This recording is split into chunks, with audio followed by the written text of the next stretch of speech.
Hello and welcome to the first lecture of divisibility. हमारा आज का टॉपिक है ग्रेटेस्ट कॉमन डिवाइजर। ठीक है, तो सबसे पहले कॉमन डिवाइजर की डेफिनेशन देखते हैं। कॉमन डिवाइजर क्या होता है, जैसे सपोज एक एग्जांपल के थ्रू हम समझने की कोशिश करते हैं। जैसे 30 है और 42 है। अब इन दोनों में की कॉमन फैक्टर कौन से हैं। जैसे 1 जो है प्लस माइनस 1 जो है वो 30 को भी डिवाइड करेगा और 42 को भी डिवाइड करेगा, यानी 1 तो कॉमन डिवाइजर रहेगा ही 30 और 42 का। सिमिलरली 2 जो है वो भी 30 और 42 को डिवाइड करेगा, इसलिए 2 जो है प्लस 2 माइनस 2 जो है वो कॉमन डिवाइजर है 30 एंड 42 का। सिमिलरली 3 जो है वो भी, 4 जो है वो भी और 6 जो है वो भी। दैट मीन्स कि ये जो नंबर्स हैं वो क्या है, कॉमन डिवाइजर्स है किसके, 30 के और 42 के। ठीक है, तो दैट मीन्स कि यहाँ पे देख कॉमन डिवाइजर की डेफिनेशन क्या कहती है, let A and B belongs to I, यानी ए और बी जो है वो हमारे सेट ऑफ इंटीजर्स को बिलोंग कर रहे हैं। If D divides A and D divides B then D is called the common divisor of the factor of A and B. ठीक है, अब ये दोनों ए बी को कौन कौन डिवाइड कर रहे हैं, 1 2 3 4 6, ये जो है ये सारे डिवाइड्स कर रहे हैं इसको 30 एंड 42 को। तो सपोज करो ये हमारे ए और बी है। अब इन ए और बी को क्या हो रहा है कि डी जो है वो क्या है, कॉमन फैक्टर है, कॉमन डिवाइजर है, जो कि किसको डिवाइड कर रहा है, ए को भी और बी को भी डिवाइड कर रहा है। तो हम ये डी को क्या कहेंगे कि वो हमारा क्या है, D is called common divisor of the factor A and B. ठीक है, तो यानी कॉमन डिवाइजर यानी वो नंबर्स होते हैं जो दोनों नंबर्स को इक्वली डिवाइड कर लेते हैं। ठीक है, दो नंबर्स को डिवाइड कर लेते हैं। अब ये जो हमारे फैक्टर्स है इसमें से लार्जेस्ट कॉमन डिवाइजर कौन सा है, 30 एंड 42 का +6 है। -6 नहीं होगा क्योंकि -6 सबसे लीस्ट हो जाएगा। +6 is the largest common divisor of 30 and 42। Next definition है हमारी ग्रेटेस्ट कॉमन डिवाइजर की, जिसे हम हाईएस्ट कॉमन फैक्टर भी कहते हैं। अब ये डेफिनेशन क्या कहती है कि जैसे सपोज हमारे पास दो इंटीजर है A and B which are not both 0, दोनों 0 नहीं होने चाहिए। ठीक है, the greatest common divisor of A and B is the positive integer D such that D divides A and D divides B. अगर हम कहते हैं कि जो ग्रेटेस्ट कॉमन डिवाइजर है ए और बी का वो एक इंटीजर डी है, तो डी क्या करेगा, ए को भी डिवाइड करेगा और बी को भी डिवाइड करेगा। ठीक है, ये डी जो है वो क्या है, ग्रेटेस्ट कॉमन डिवाइजर है किसका, ए और बी का। पर सपोज कोई एक दूसरा नंबर जो है वो क्या कर रहा है, ए को भी डिवाइड कर रहा है और डी को भी डिवाइड कर रहा है, ए को भी डिवाइड कर रहा है और बी को भी डिवाइड कर रहा है, सॉरी ये बी है, ए को भी डिवाइड कर रहा है और बी को भी डिवाइड कर रहा है। तो डी और सी के बीच का रिलेशन जो है वो क्या होगा, C is less than equal to D. ठीक है, the GCD of A and B is denoted by order pair A B. ठीक है, तो इसको हम समझते हैं कि एग्जांपल के थ्रू। जैसे सपोज मैं यहाँ पे एलिमेंट कंसिडर कर रही हूँ 6 और 12। ठीक है, तो अब मुझे इसका जीसीडी निकालना है। GCD of A B is equal to क्या होगा, 6, 12। तो हमें इसका जीसीडी पता है कि 6 आएगा, है ना। कॉमन फैक्टर जो है, ग्रेटेस्ट कॉमन फैक्टर जो है वो क्या आएगा, 6 ही आएगा ना। पर हम क्या देखेंगे, जैसे ये 3 जो है, 3 क्या करेगा, 3 ए को भी डिवाइड करेगा जो कि इक्वल टू 6 है, और 3 क्या करेगा, 3 बी को भी डिवाइड करेगा जो कि इक्वल टू 12 है ना। तो हम क्या कहेंगे कि यहाँ पे ये ग्रेटेस्ट कॉमन डिवाइजर 6, इसे हम 6 ही क्यों मानेंगे, 3 को ग्रेटेस्ट कॉमन डिवाइजर क्यों नहीं मानेंगे, क्योंकि वो डेफिनेशन जो है वो ये कहती है कि हमारा जो डी है वो क्या होना चाहिए, ग्रेटर देन इक्वल टू सी होना चाहिए। यहाँ पे हमारा डी क्या है, 6 है, 3। ठीक है, यानी इन दोनों में से जो बड़ा एलिमेंट रहेगा वही हमारा ग्रेटेस्ट कॉमन डिवाइजर रहेगा। यानी भले ही 3 हमारे दोनों 6 और 12 को डिवाइड करता हो, पर सबसे बड़ा एलिमेंट यानी 6 ही है जो 6 और 12 को डिवाइड करता है। इसलिए हमारा ग्रेटेस्ट कॉमन डिवाइजर 6 और 12 में 6 है, बल्कि 3 नहीं है। क्यों, क्योंकि हमारी ये वाली कंडीशन जो है वो किसके लिए होल्ड हो रही है, 6 के लिए होल्ड हो रही है। ठीक है, एक और एग्जांपल देख लेते हैं ग्रेटेस्ट कॉमन डिवाइजर का। जैसे सपोज ये 4 एंड 6 है। ठीक है, इनका ग्रेटेस्ट कॉमन डिवाइजर जो हम निकालेंगे वो क्या रहेगा, पॉजिटिव इंटीजर रहना चाहिए, और ऐसा पॉजिटिव इंटीजर रहना चाहिए जो कि बड़ा हो। तो 2 जो है वो बड़ा पॉजिटिव इंटीजर है जो क्या करता है 4 को भी डिवाइड करता है और 6 को भी डिवाइड करता है। सिमिलरली हम जब -4 और 6 लेते हैं तो हमको ये बात याद में रखनी है कि हमारा जो ग्रेटेस्ट कॉमन डिवाइजर है वो पॉजिटिव होना चाहिए, इसलिए -2 नहीं और +2 जो है वो ग्रेटेस्ट कॉमन डिवाइजर रहेगा। ठीक है, यहाँ पे -4 -6 भी लोगे तो भी ग्रेटेस्ट कॉमन डिवाइजर 2 रहेगा, -4 और -6 भी लेते हो तो भी ग्रेटेस्ट कॉमन डिवाइजर जो है वो 6 ही रहता है। जैसे +4 और -6 भी लोगे तो भी ग्रेटेस्ट कॉमन डिवाइजर 2 ही रहेगा। ठीक है, एक इंटरेस्टिंग एग्जांपल देखते हैं। Let s and g greater than 0 be given integers. ठीक है, s और g जो है वो क्या है, इंटीजर्स है। Prove that x and y exist satisfying x + y = s। ठीक है, तो x और y इस तरीके के इंटीजर्स है कि उनका एडिशन जो है वो आपको s दे रहा है और x और y का GCD जो है वो आपको g दे रहा है। तो if and only if g divides s। ठीक है, तो हमें ये प्रूफ करना है। जैसे अगर हम सपोज प्रूफ कंसिडर करते हैं x + y = s और order pair x y = g, तो हम क्या प्रूफ करेंगे, g डिवाइड्स s प्रूफ करेंगे। और कॉन्वर्सली में हम क्या लेंगे, जब g डिवाइड s है तो x + y = s और order pair x y = g ये होल्ड होता है करके हमें शो करना पड़ेगा। दैट मीन्स कि हमें 2 वे राउंड ये थ्योरम प्रूफ करना है। ठीक है, तो ये थ्योरम प्रूफ करने के लिए हम लोग पहले फर्स्ट चीज़ जो है वो गिवन चीज़ कंसिडर करते हैं। ठीक है, यानी हम लोग यहाँ पे क्या कंसिडर करेंगे, x + y = s मानेंगे और साथ ही साथ ऑर्डर पेयर x y जो है वो g मानेंगे। ठीक है, और हम क्या प्रूफ करेंगे कि g डिवाइड s को करता है करके। ठीक है, तो जैसे अगर ये order pair x y = g है तो इसका मतलब क्या होता है कि g जो है वो x को डिवाइड करेगा, साथ ही साथ g जो है वो y को डिवाइड करेगा। तो इसका मतलब हम x को कैसे लिख सकते हैं, x = mg लिख सकते हैं और y को कैसे लिख सकते हैं, ng लिख सकते हैं। For some m, n belongs to set of integers. Now अगर हम लोग x + y का एडिशन निकालते हैं तो अगर हम x + y का एडिशन निकालते हैं तो हमें s मिल रहा है। ठीक है, according to the given condition.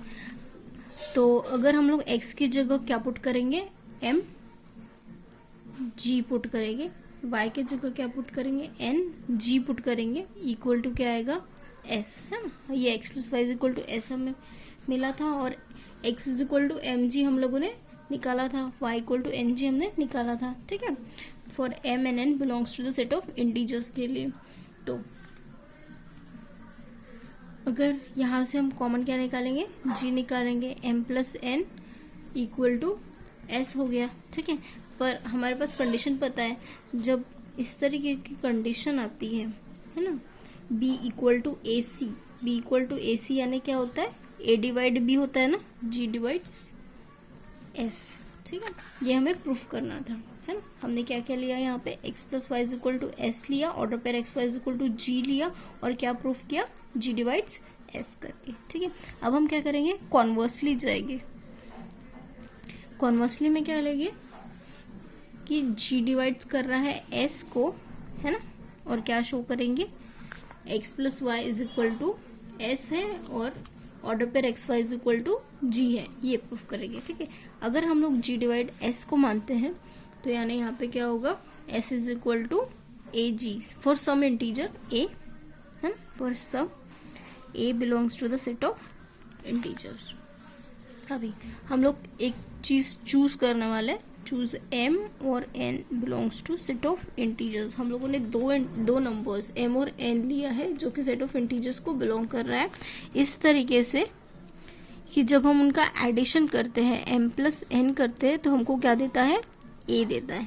ठीक है, m + n = a और साथ ही साथ जब हम m और n का GCD निकालते हैं तो वैल्यू क्या मिलेंगी हमको, 1। यानी m and n को किस तरीके से लेना है, जैसे सपोज 7 × 6 लिया, 7 × 6 लिया मतलब 7 और 6 लिया तो उनका GCD 1 आता है। 7 + 6 आप करोगे तो 13 मिलेगा।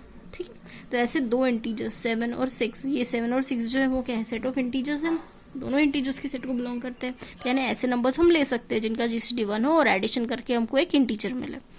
ठीक है, अब हम लिखेंगे x is equal to M जी।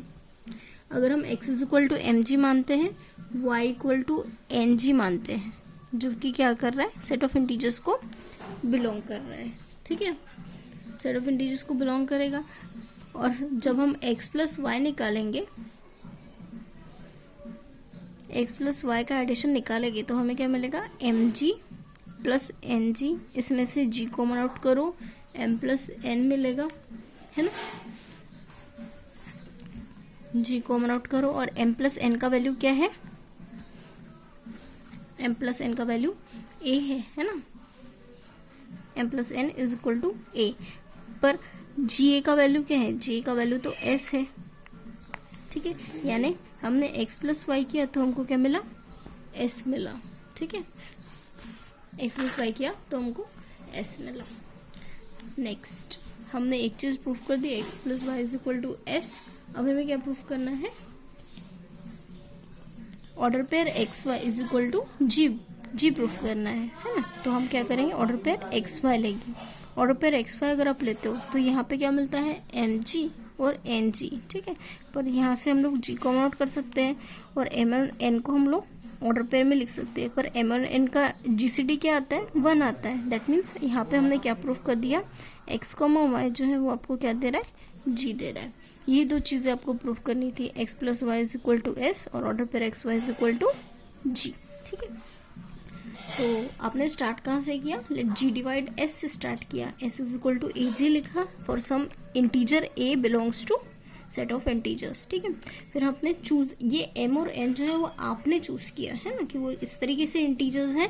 आपको याद रखनी है ये कंडीशन, इस तरीके से इंटीजर्स है कि उनका एडिशन एक नंबर ए मिलता है और उनका जीसीडी जो है वो 1 आता है। ठीक है, फिर बाद में आपने X is equal to M G choose किया है। हाँ, ये सारी चीज़ें यहाँ से यहाँ तक जो है वो आपने चूज किया है। X is equal to M G choose किया है, Y equal to N G choose किया है, जो कि दोनों इंटीजर्स के सेट को बिलोंग कर रहा है। पर जब आप ऐड कर रहे हो तो आपको क्या मिल रहा है, G times M plus N, G common out होता है, एम प्लस एन मिलता है, M plus N is equal to A होता है और A G equal to S है। ठीक है, दैट मीन्स कि आपने X plus Y is equal to S proof किया है। और साथ ही साथ जब आपने ऑर्डर पर एक्स वाई लिया तो ऑर्डर पर x Y is equal to G जो है वो भी हमने प्रूफ किया है। तो अभी जो प्रॉब्लम हमने प्रूफ किया, सेम उसके ऊपर एक प्रॉब्लम लेते हैं। Prove that no integers x y exist satisfying x plus y is equal to 100 and order per x y is equal to 3। ठीक है, तो हम लोग क्या करेंगे, कॉन्ट्ररी अज्यूम करेंगे। ठीक है, कॉन्ट्रडिक्शन मेथड से ही हम लोग ये चीज प्रूव कर सकते हैं। तो if possible assume,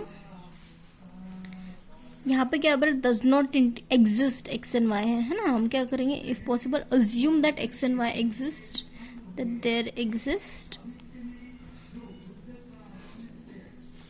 x comma y belongs to integers such that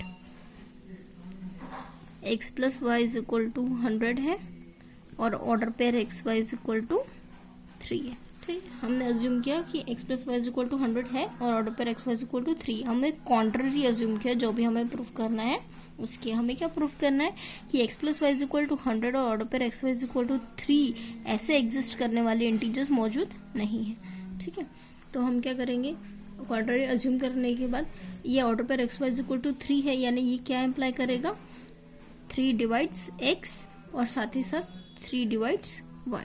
जब 3 डिवाइड्स x होता है और 3 डिवाइड y होता है, यानी x इज इक्वल टू क्या लिखते हैं हम लोग, m3 या y इज इक्वल टू क्या लिखते हैं, 3n।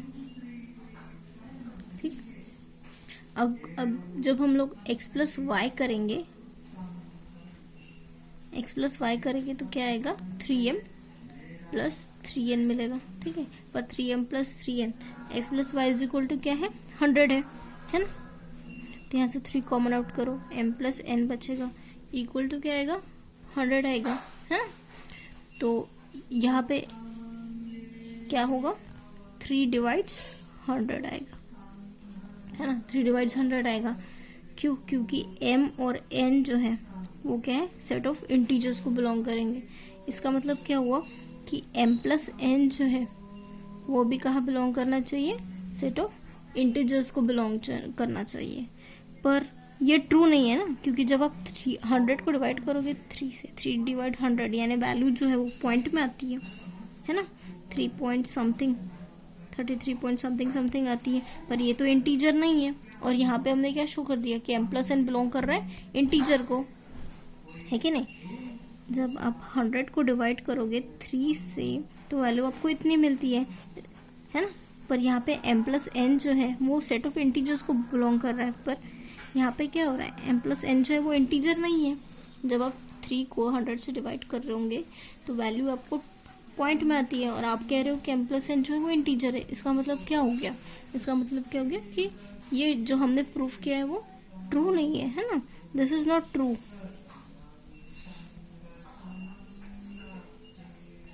Hence our assumption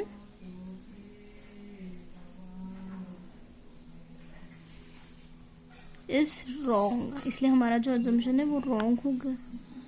Therefore there does not exist two integers such that x plus y is equal to 100 हो और order pair x y is equal to 3 हो, ठीक है। आप ये बिना इसके भी प्रूव कर सकते हो। जैसे अगर जो हमारा रिलेशन है g डिवाइड्स s वाला अगर प्रूव होता है, होल्ड होता है, तभी कोई थ्योरम क्वेश्चन जो है वो प्रूव होगा, ठीक है। मूव करते हैं नेक्स्ट प्रॉब्लम की तरफ। यहाँ पे देखिए, prove that there are infinitely many pairs of integers x plus y satisfying x and y such that x plus y is equal to 100 and order pair x y is equal to 5, ठीक है। आपको remember होगा जब हम लोग x plus y is equal to क्या लेते थे, x plus y is equal to s लेते थे, order pair x y is equal to g लेते थे, ठीक है।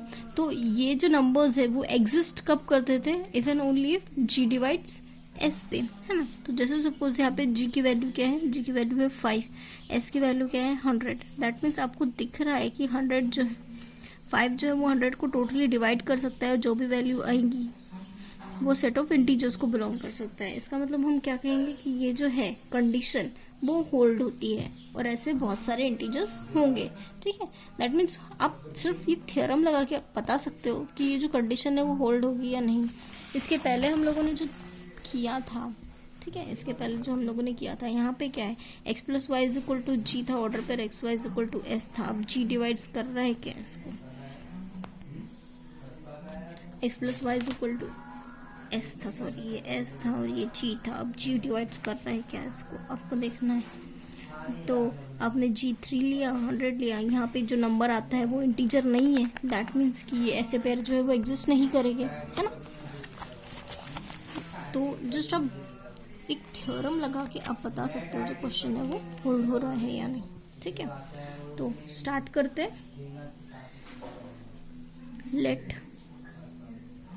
let order pair xy is equal to, let order pair xy is equal to g equal to 5 आएगा, ठीक है। Order pair xy is equal to 5 imply क्या करेगा, 5 divides x and 5 divides y।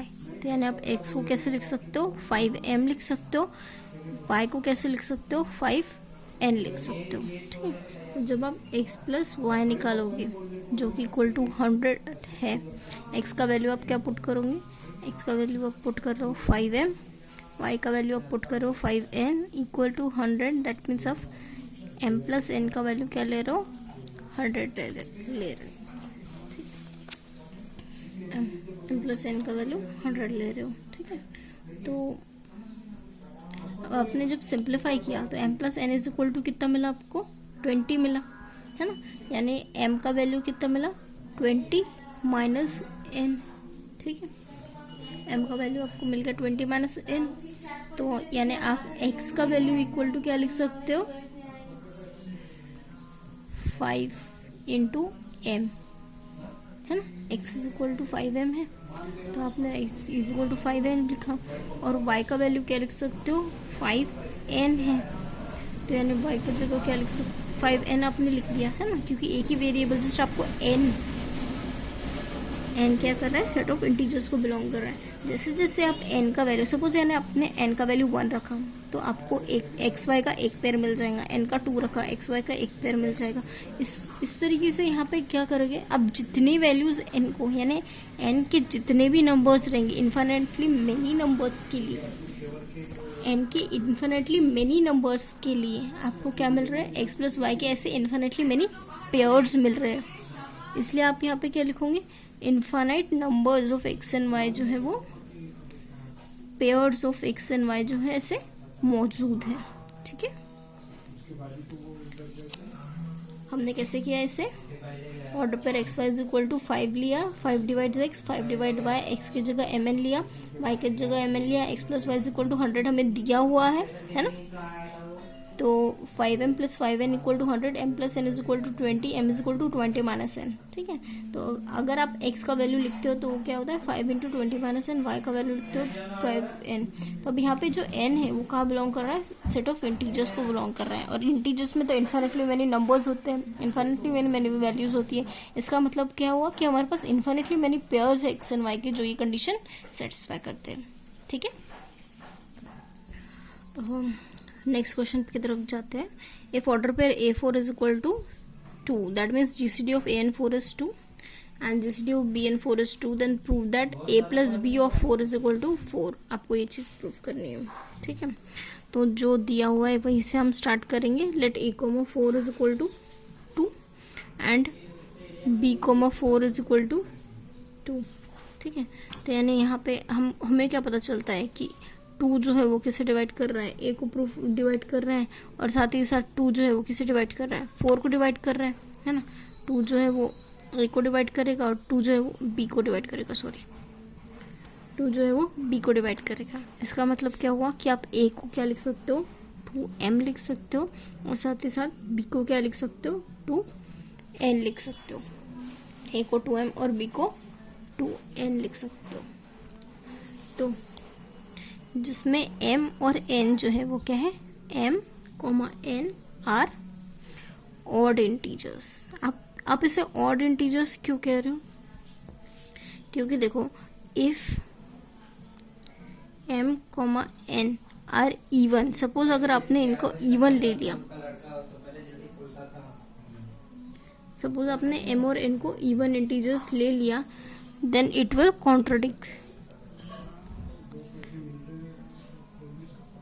contradicts the hypothesis।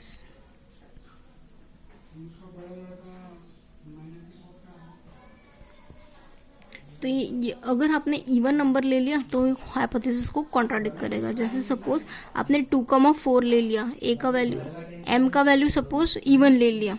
ठीक है, example जैसे आपने M का वैल्यू 2 ले लिया, हाँ आपने m का वैल्यू 2 ले लिया तो a का वैल्यू क्या हो जाएगा, 4 हो जाएगा, है ना। और जब आप ऑर्डर पेयर A4 निकालोगे तो यहाँ पे ये वैल्यू क्या आ जाएगी, 4 आ जाएगी। a का वैल्यू तो 4 है, 4,4, GCD निकालोगे तो 4 आ जाएगा। पर ये तो वैसा होना नहीं चाहिए ना, A,4, but order pair A,4 क्या है, 2 है ना। तो इसलिए m और n जो है वो हमें इवन इंटीजर्स नहीं लेने हैं, m और n जो है वो हमें ऑड इंटीजर्स लेने हैं। ठीक है ना। अगर हम a प्लस बी करते हैं तो हमें क्या मिलेगा, 2m प्लस 2n, इसमें से 2 कॉमन आ जाएगा, m प्लस n मिलेगा। ठीक है, और जब आप दो m और n को आप ऑड कर रहे हो, दो ऑड नंबर्स का एडिशन अगर आप करते हो, जैसे सपोज मैं यहाँ पे 3 ले रही हूँ और 5 ले रही हूँ, तो वैल्यू क्या मिल रही है, 8, और 8 क्या है, इवन नंबर है, m और n दोनों क्या है, ऑड है। तो यानी यहाँ पे m प्लस n जो दो ऑड नंबर्स का सम कर रहे हो तो आपको क्या मिल रहा है, आपको क्या मिल रहा है, इवन नंबर मिल रहा है, इवन इंटीजर लिख देते हैं। आपको यहाँ पे क्या मिल रहा है, m plus n even integer मिल रहा है। ठीक है, इवन इंटीजर किसके फॉर्म में होता है, जैसे यहाँ पे ये इवन जो इंटीजर है मैं इसे लिख रही हूँ 2c। ठीक है, तो यानी ये 2c हो गया, इवन इंटीजर को मैंने 2c लिखा तो वो 2c हो गया। तो यानी 2 इंटू 2 ये क्या हो गया, 4c। ठीक है, और सी क्या कर रहा है, सी बिलोंग कर रहा है किसमें, इंटीजर के सेट में, यानी ए प्लस बी का वैल्यू आपने क्या लिखा, 4c। ठीक है, तो जब अब आप सपोज ए प्लस बी कॉमा 4 निकालते हो, तो ए प्लस बी कॉमा 4 निकालोगे तो आपको ए प्लस बी की वैल्यू क्या मिल रही है, 4c मिल रही है, और कॉमा 4 निकालोगे तो वैल्यू क्या मिलेगी, 4 मिल रही है। यही आपको प्रूफ करना था कि जब आप ए प्लस बी कॉमा 4 लेते हो तो आपको जीसीडी कितनी मिलती है, 4 मिलती है। ठीक है, ठीक, देख लीजिए एक बार फिर से। If order pair A B equal to 4 and B order pair GCD of B4 is equal to 2, then prove that A plus B comma 4 is equal to 4 आपको प्रूफ करना है। आपने कैसा प्रूफ किया, order pair A4 is equal to 2 लिया, B4 is equal to 2 लिया। ठीक है, ये आपको दिया हुआ था, तो इसमें आप क्या लिखोगे, 2 डिवाइड्स A 2 डिवाइड्स B। तो A को आप कैसे लिख सकते हो, 2m, B को आप कैसे लिख सकते हो, 2n, जिसमें m और n दोनों क्या है, ऑड इंटीजर है। क्यों, अगर आप इवन इंटीजर लेते हो तो आपको क्या मिलेगा, जो जीसीडी है वो 2 नहीं मिलेगा, है ना, जो जीसीडी मिलना है वो 2 नहीं मिलेगा। इसलिए आप क्या कह रहे हो कि m और n जो है वो क्या है, ऑड इंटीजर्स है। फिर जब आपने a प्लस बी का एडिशन किया तो आपको क्या मिला, a प्लस बी का जब आपने एडिशन किया तो आपको क्या मिला है, 2 टाइम्स m प्लस n, और m प्लस n क्या है, आपको इवन इंटीजर मिल रहा है। क्यों, क्योंकि दो ऑड नंबर का सम इवन नंबर हो जाता है। अब इवन नंबर है इसलिए आप उसको 2c लिखोगे, यानी 4c हो जाएगा a प्लस बी का सम। और जब आप उसने जीसीडी निकालते हुए प्लस बी का 4 के साथ में, तो आपको क्या मिलेगा, 4c, 4 यानी 4। ये आपने प्रूफ कर दिया।